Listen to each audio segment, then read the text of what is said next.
So coming back to the Yes. our follow-up conversation Yes. is the ghee part. Yes. Okay, so from a gastroenterology standpoint, I say that okay, ghee is good Yeah. in minimal quantities where Yes. you have it is saturated fat, Correct. Yeah. but too much of saturated fat is a problem. Yeah. Medium to moderate is okay. Yeah. Again, the consumption is the problem. Yeah. In South India, Yes. I don't know whether you have seen this. My mom gave me idlis. Yes. Okay, in the idli, Yeah. she puts a hole in the idli on the top. Yes. Where you put the ghee. Ghee. Okay.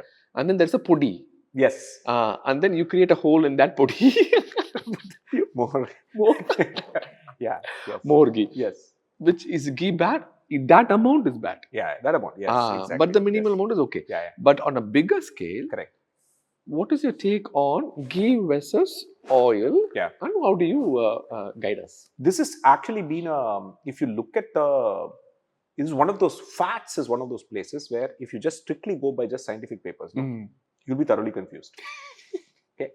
What is more, not just thoroughly confused, over a 50-year period, there has been a lot of bad science also and commercially motivated science also. Okay, right? So that is a problem, right? If you and me also grew up in an India where fats were demonized far more than necessary. Absolutely.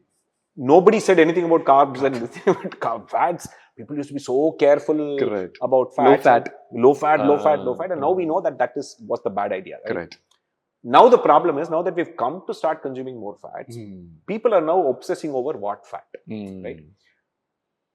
Depending on where you look, you can find enough studies to prove monounsaturated is best, polyunsaturated is best in under these conditions. Hey, but look, the French eat saturated fat, Malayalis eat coconut oil, Indonesians eat palm oil, Punjabis eat ghee. So all of these are, again, multivariable, lot of confounding variables are there, right?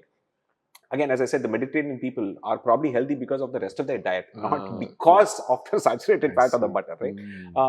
And likewise, I think rural Punjabis may be eating a lot of vegetables and a lot of other things, and so the ghee by itself is the amount of ghee they're eating may not be affecting them as much, right? We may not be observing it. Food is, unfortunately, you see, in a rat, you can just feed it one thing and test to see what happens. That would be a human rights violation. Human beings, unfortunately, right? So we can't really be sure, right? So the interesting thing about ghee, other thing I've also seen is that in general, the only thing you can say is amount of fat in your diet as a proportion.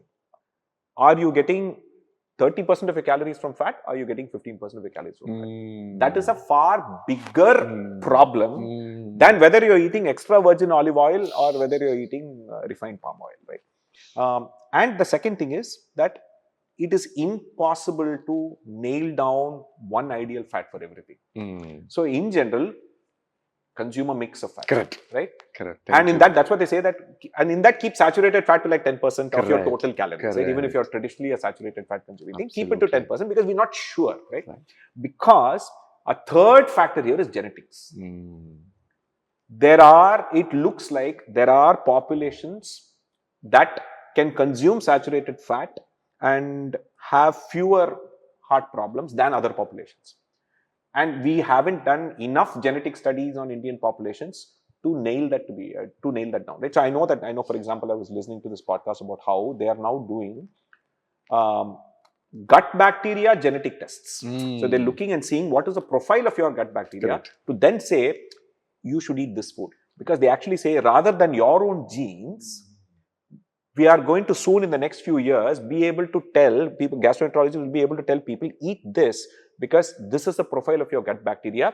This is what you need to eat for you to be so. And they're seeing great results in some of the early tests. Correct. Right? They have the genomic sequencing of the whole gut bacteria. The gut bacteria rather than your own genes. That is a much bigger impact and so on. Remember, that's 100 trillion. 100 trillion.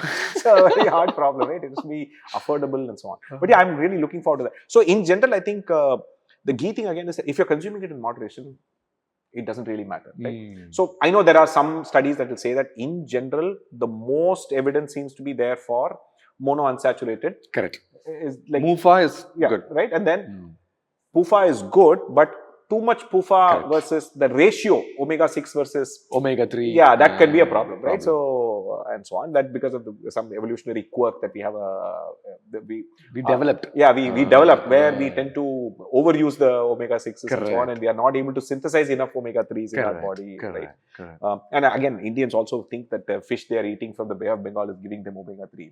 No, you only the big fatty fish, the cold water fish is where you get Salmon. Salmon and cod, and that is where you get most of the omega 3. So this is not the omega. Not much. I see. Yeah, not much at all.